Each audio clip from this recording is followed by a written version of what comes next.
Today is BJ Council. Simply stated, she is a fighter. She didn't graduate from college, but she became a police officer and eventually the first black female deputy police chief in Durham, North Carolina. Her career ended with a scandal involving questionable overtime payments to officers under her supervision. But she was undeterred. She picked herself up, dusted herself off, and started a new venture in 2015, an organization called U&50.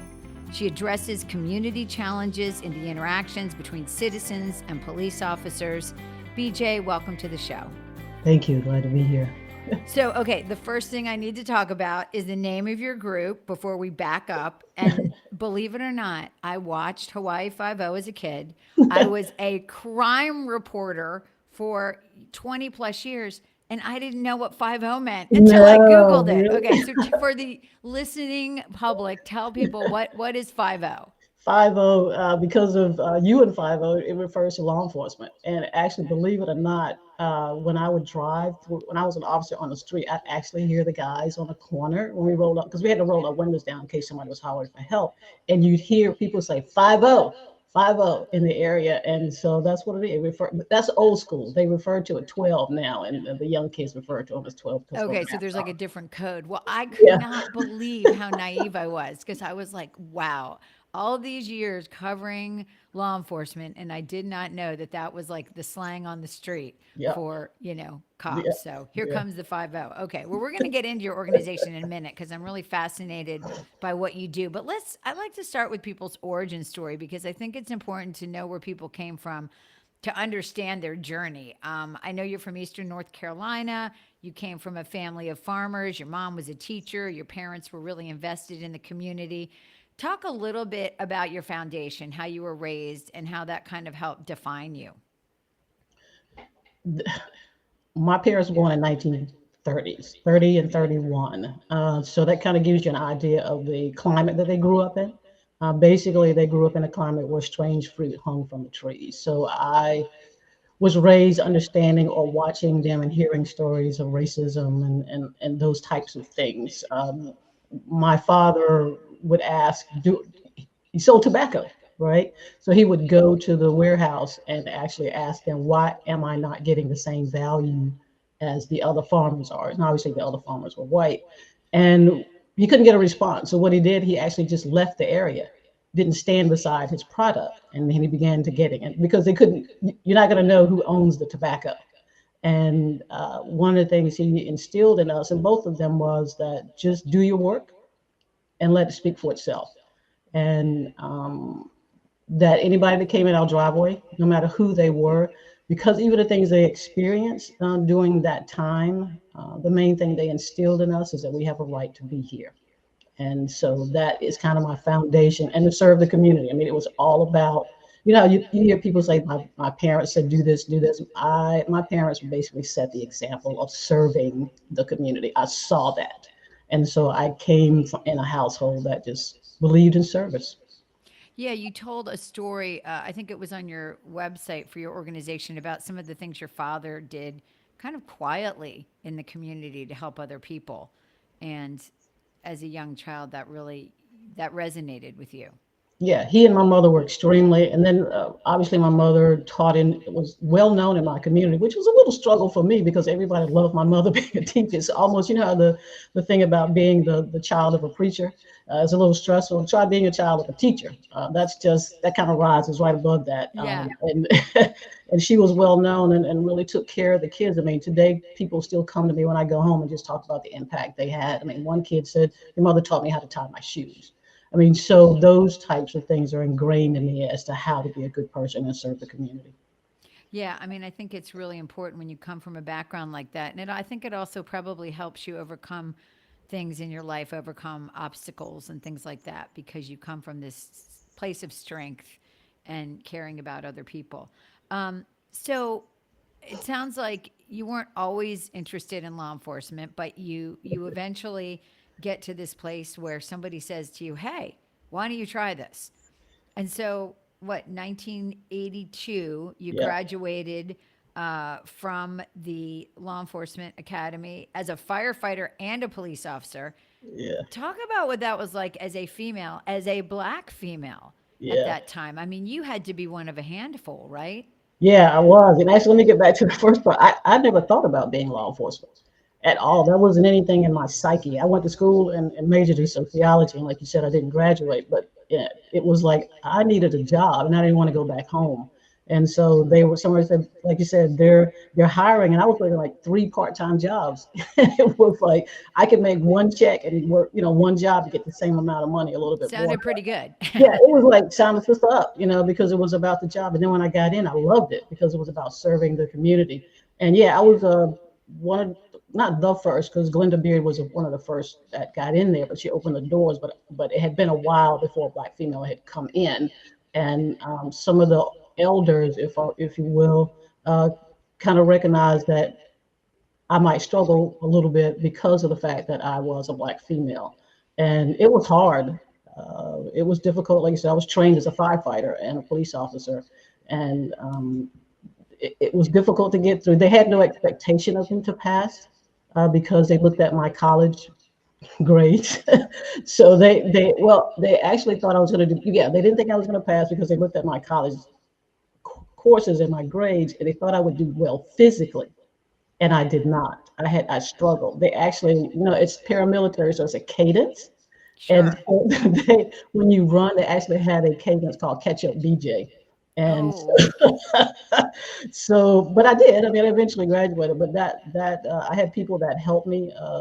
Those individuals, one of the guys who were the first black firefighters, wrapped his arms around me and just really gave me strength to believe in myself, so that I could do the job, especially the police job. I mean, the firefighter job. And so it was a struggle. But what wasn't a struggle was when they separated and they said, "Do you want to be a firefighter or a police officer?" And I quickly chose police officer. My hats off to firefighters who run into those buildings. That's just a lot. That's a lot of bravery. I'm just not willing to do. well, I mean, being a police officer is a lot of bravery too, obviously. So talk about those early days as an officer. I mean, obviously you're on the street, you're a patrol officer. I think that's where everybody begins. And you were in Durham, right? What was that like for you back in the 80s? It was actually really cool. It's different today. The streets in the communities now are definitely a little more violent, in my opinion. Um, I worked on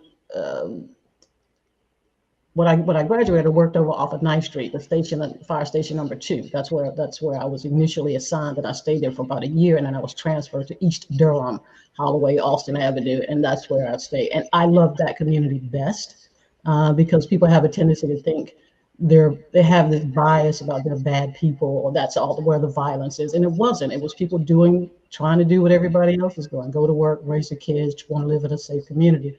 So I really related to that. And then this is going to sound kind of weird. There was even the individuals who were committing the crimes and doing the things that some people may find obviously illegal, but not understanding that some of them are selling drugs to help mama keep the lights on and put food on the table. And so you build relationships because you end up knowing the same individuals all the time. And so there's a respect back then that I have to do a job to catch you, and they have to do a job not to get caught. And that was understood. So those relationships, I knew most of the bad guys, not most of them, but those the relationships were just different, and I enjoyed it because people seem to appreciate the relationships. I spent a lot of time just talking to community members there, just sitting sitting in my police car, let kids drive. I mean, sit in my car.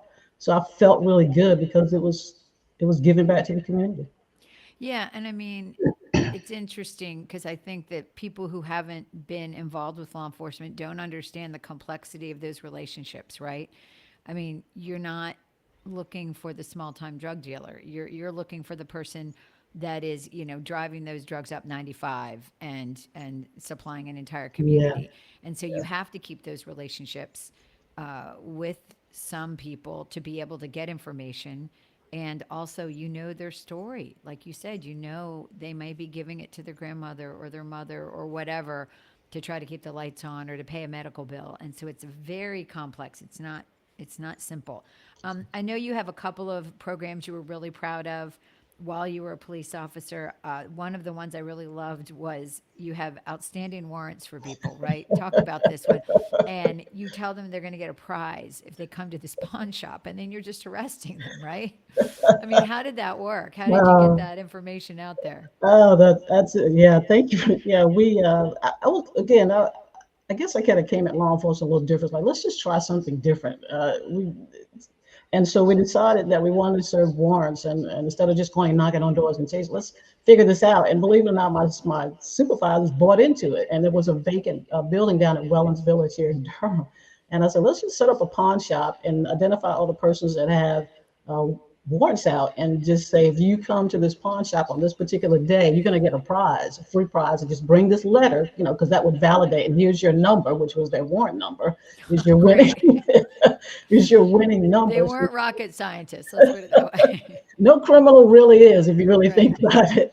And they showed up. And so you would come in the front door, and then we would, obviously, we had to make sure everybody was safe, because you just never know. So all the folks in the back were pretty suited up, and made sure that everybody was safe. So your prizes in the back. And then when they went in the back, of course, they were arrested. It's kind of like reminds me of like that the Dateline show where they capture child predators coming to a house, and Yeah. they jump out and say gotcha. Yeah, exactly. Exactly. I mean, were you, and I'm sure you were in law enforcement for how many years? What's the Uh, total? Close to 30 years. I had credit for 30 years. Okay, so were there times when you were afraid, or many times, or a few times?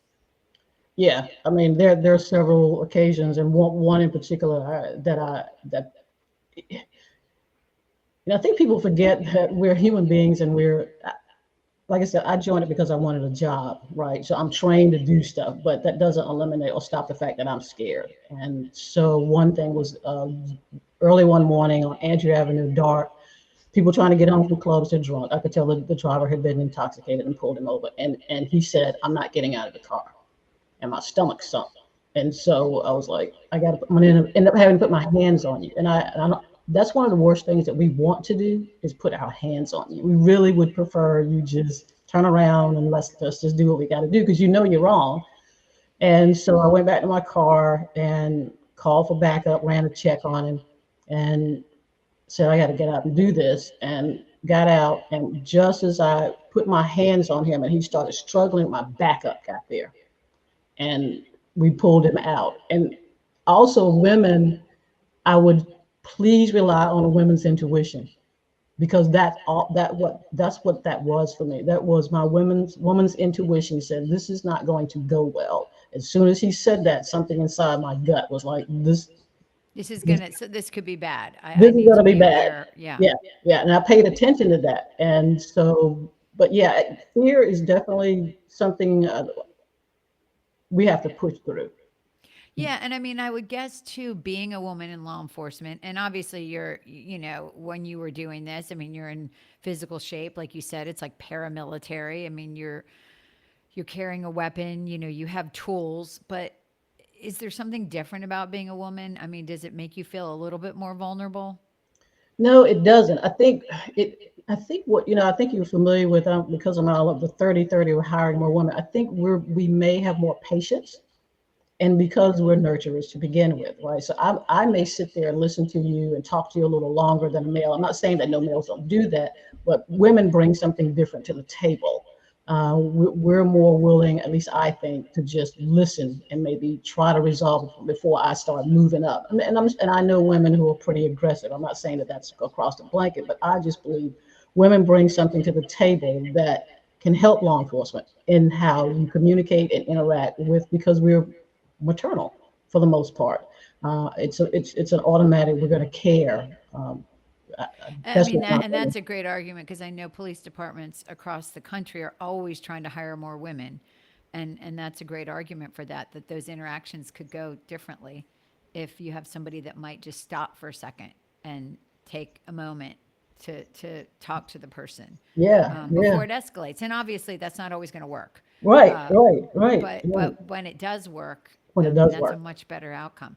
I Yeah. know that you became the major of operations for the Durham Police Department, and it happened in a really pivotal time in our country's history. It was the day before 9/11. Yeah. So, obviously, I remember where I was. I was actually in court that day covering DWI cases. Hmm. This crazy, incredibly horrible thing happens in our country, and we're all left wondering, oh my gosh, what's going to happen here? So, as a person that had moved up the ranks in the police department at that time and become, somebody that's in charge, how did you guys process that, and what did you do differently, or did you do anything differently? Yeah, yeah, thanks for doing it because because people, when do 9/11, people like the day before I got promoted to major. And then the first day at work as a major, I went in and we just sat, we watched, obviously, like everybody else was doing. And then we started planning. What do we need to do? Do we need to secure the building? How do we need to change what we're doing? Are there any particular buildings? Who do we need to contact? The sheriff's department, all the police agencies in the community.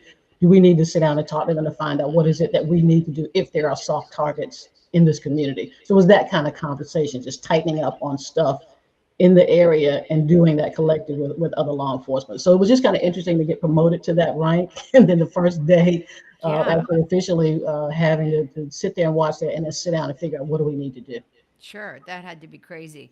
And then eventually you move up through the ranks and you become, tell me if I'm correct, the first black female deputy police chief for Durham. Is that correct? That is correct. Okay. And that was a pretty big deal. I mean, what did that feel like to be promoted to that rank and to be the first? It was extremely humbling. I had to sit in the office once I got promoted because I didn't believe that was happening.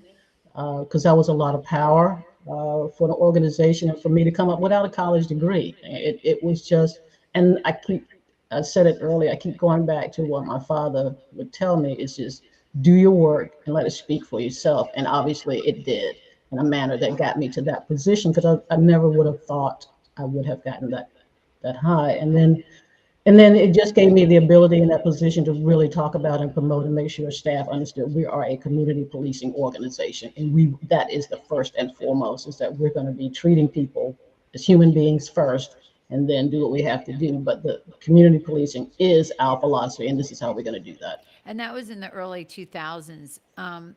And so obviously a lot has happened since then in terms of how people view police and where we are in our history with the interactions between community and police.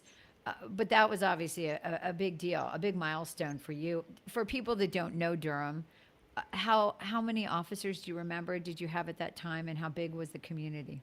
Yeah, we were about a little over 400, and that's mainly the sworn, and we probably were at least 220,000, and that's population. That's not those individuals that actually come in to work and stuff like that.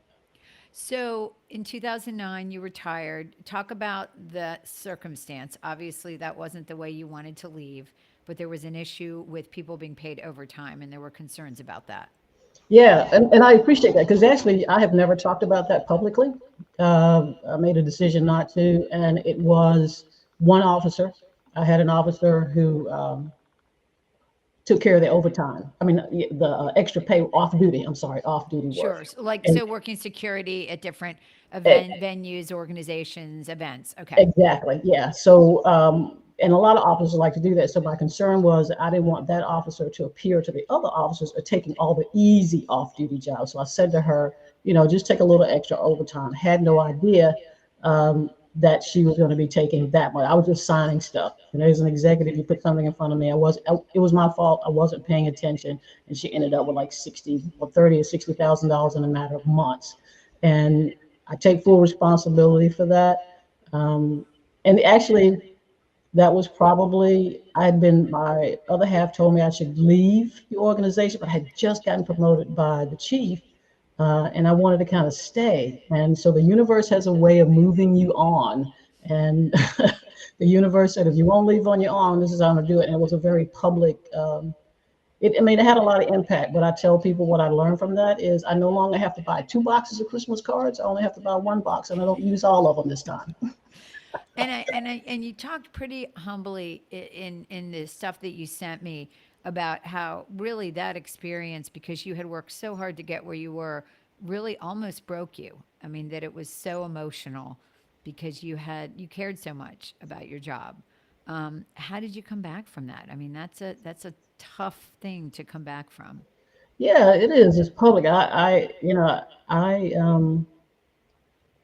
was in a, I went to work actually when that hit the fan that morning. It was on all networks, right? So I had a couple of phone calls and stuff. So I went to work every day after that, listening to the whispers, watching people look at me. But I was determined that because I had made in my management style was um, just own it. If you've done something wrong, just keep it moving. People make mistakes. I made a huge mistake and it's public. And so I just kept going to work until my last day. Now, when I went home, I was a mess. But I remember I'm a human being. People make mistakes, and if you're going to be in a position that's public, there's always this possibility. And it wasn't intentional. People don't believe that it wasn't intentional, but it was. There's an individual they said that came and told me about the overtime, and that is true. But there's a difference between it says your house is burning and versus your house is really on fire. Right. So somebody came to you and said, "I think this woman is getting too much overtime. This doesn't look right." But it didn't rise to the level of you going, "Oh, this is a real problem." Yeah, yeah. It wasn't, and I'm not using that as an excuse, but standing in my doorway and saying, "Did you approve this overtime?" Yes, I did. Not putting it in front of me and saying, "Do you see what you've approved?" That never happened until Right. it really got to a point where it was just, "Oh my God, I didn't know I had done that." So, and again, that's not an excuse because I fully did that. So, and I Right. accept It's that. just it was more a situation where you just weren't paying close attention to that. Yeah, and that may sound too simplistic, but that was it. But I didn't. I wasn't paying attention, and it's okay though. I mean, because there was a reason for that to happen, and I accept that. So you move on, and now you have this organization called U and 50. We've already established that Amanda did not know what a 50 was. Now I do. I kind of want to just keep saying it, but now that it's changed, right? It's a 12, right? It's Right. 12. So Yes. I can't say it anymore. Nobody will know. That's funny. So talk about that. What is it? How did you develop it? And what do you do? It excuse me. It happened in 2015, but and obviously it happened obviously with everything going on. The Eric Garner, um, George Floyd. I can't. The young man that was killed by walking through the Skittles, and that wasn't even a police interaction, right? I apologize for not remembering the young man's name. Um, But so many cases of yeah, negative interactions between the negative community and interaction, police, and right? you started seeing a need for some work on both sides. Yeah, I mean, I love my profession. Basically, what I'm trying to say is that especially in the Black community, um, I would hear these reports and mainly interviews with community members, and they would say they are always down here harassing us. They being obviously law enforcement and Trayvon Martin. I'm sorry, that's who it was, Trayvon Martin.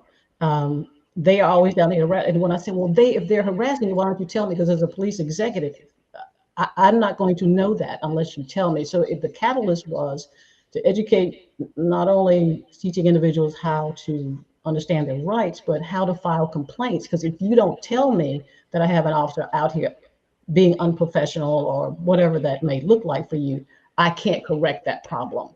And to change the paradigm shift in primarily Black communities that you can file complaints, and those of us in leader role positions don't want them on our agency to begin with, or either we want to correct the behavior. And so you're working with the Black community to help them be able to stand up when they think something's been done incorrectly. What about working with police? I mean, have you had that opportunity to work with police and give them a different perspective maybe?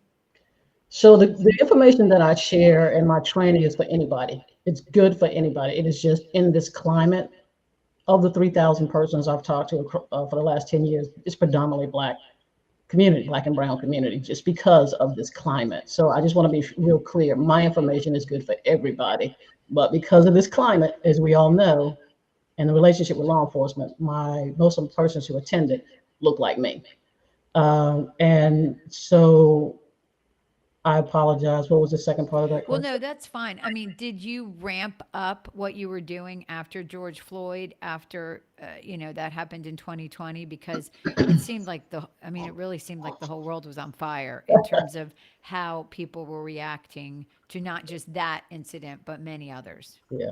No, I mean, I tried to ramp it up, but folks were not really calling me to do it. It was kind of interesting. So I did a lot of pro bono work for folks just to get the information out. I worked with Kinston Police Department shortly, like 2018, and did some work with them. I did a lot of work down there.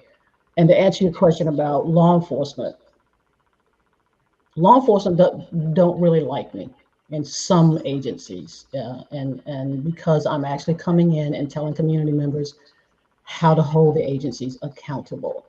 So I've already gotten word from persons in leadership roles that I'm not looked favorable upon within some police departments. Um, and I kind of understand that based on who the industry is and made up of. And I'm okay with that. So I don't knock on the door of law enforcement. This was built for community members. So Do I've you think being black makes you better suited to understand the experience of some of the people in the community, or do you think it's just the fact that you were a police officer and you interacted with so many people in those communities, or is it a combination? I am black first, who happen to have a job as a police officer, who happen to get into a position of leadership and understanding that. So I bring being black to the table, and I'm able to speak based on that first. That I'm coming to you in this manner because of X and understanding, and then I'm also able to say this is why law enforcement works in this manner. What I am also able to do is let the black community know there is some part of this interaction that you have responsibility for. You have a responsibility, like recently with Tyree Hill, to roll the window down in a dark tinted window. We don't know you. So we need you to comply and roll the window down because that's how I can talk to you. So you getting annoyed with me is not appropriate because I'm just doing my job. You're speeding. So the fact what I'm able to do, at least I think, and people have told me, I'm able to, at least in a black audience, say, you have some responsibility in this interaction as well. It is just not law enforcement. So I'm able to do that. Yeah, I mean, that sounds like some really important information to share with people because everybody seems to be easily triggered. They're also fearful. And, if we can minimize the the triggers in any of these situations, Yes. they might have a better outcome. Yeah. So you have reinvented yourself over and over and over again, clearly. I think your bio said before you went to the law enforcement academy, you were sleeping on friends' floors, working multiple jobs. You were a firefighter, you're a police officer, you moved up the ranks, now you have this organization. What do you say to women who are feeling a little bit stuck, right, in midlife and feeling like they may not have anything else to contribute, or that's the message they're getting that Mhm. they don't have anything else or that they don't have another chapter? What Right. kind of advice would you give to them? Yeah, and I appreciate that. That's just kind of for me. I think it's just being quiet, right? And because just going to go back to I went to school to be a social worker, right? And ended up being a social worker. The only difference between law enforcement and a social worker is a gun on my hip. I mean, I'm on the ground. I'm in people's homes, and so I think for me, and then when I came out, it's just like find out what makes you satisfied, what resonates with your inner why am I here kind of thing. And that's kind of what I what is. And we talked about my parents. I know what resonates for me, that what satisfies my soul is serving and helping the least of us. And so I would just tell folks that find out what makes you happy, what makes your soul happy, what makes, not not just to sit around and laugh, but what really makes you feel good, just moving in this space. And what is that? And no matter what that is, that's what you need to do. And it might take you a little bit to get there and figure that out, because I mean I'm almost 70, right? I mean closing in on 60 or early 60s when I figured, oh, this is all this stuff that I've been through. This is what I'm supposed to be doing. Sharing it. This is it. Yeah, this is exactly where I'm. I don't know how much longer I have to do this, but this is what I'm supposed to, because it satisfies my soul. When when I see women come up to me after my workshops and they have tears in their eyes because of what they're saying, that I just need my children to get home, and that tells me You I'm made a doing what I'm supposed. difference. Yeah, I'm doing what I'm supposed to do. Yeah, absolutely. So do you have a bucket list? What's on your bucket list? I know that you've been with your partner for 31 years. That's an accomplishment. You're a dog mom. You're a Mhm. collector of a lot of things. But what's out there still for you that you're like, gosh, I want to do that? Yeah, I kind of, yeah, I collect Charlie Brown. My mom started me on peanuts a long time ago, so I stopped after Charles Schultz died, but I used to have 1,000 pieces. I am a Corvette owner. I have, Okay. I have my third Corvette. I bought a C7 last year. So one thing I'd like to do is get on Route 66. There you go. There you That's go. one of the things And let it go wide open, yeah, right? just roll along, so that's kind of that for me is just to, I think for me it's just to learn how to do what I do and then take time for myself. That is not a big bucket list. It's just learning how to be quiet for myself and not trying to find out what I need to do. Not always be moving. Yeah. Not always be moving. I Yeah. hear you. I had my job. I operated like my hair was on fire for 35 years. Yep. So all of a sudden, when that stopped, I didn't know how to act. Right. And it's good to be able to, like you said, be quiet, take a little time to figure it Hmm. out. Yes. Um, BJ, how can people follow what you're doing? I know you're online. You have a website for your organization, and I can put all these in the notes. But you're on Instagram, you're on Facebook, you're on Twitter, all of it. Yes, yes, I'm on all of that. And then we just released a film last year called hashtag HUEMANS Humans, a guide to get home. If people want to check that out, because I can't be everywhere. It basically has enough information on there. So just to follow that and just to support that and push it out to folks. Like I said, the information is good for everybody. So thank you for that. Thank you so much for taking the time to talk with me today and share your wisdom with my audience. This is we're rounding out. We're going to have 53 shows for the year, and you are my Um, first woman in law enforcement, and I can't believe that, considering I've been covering law enforcement for so many years. So yeah, I'm just really humbled that you would share your journey with me. thank you. Thanks for asking. Ta-da!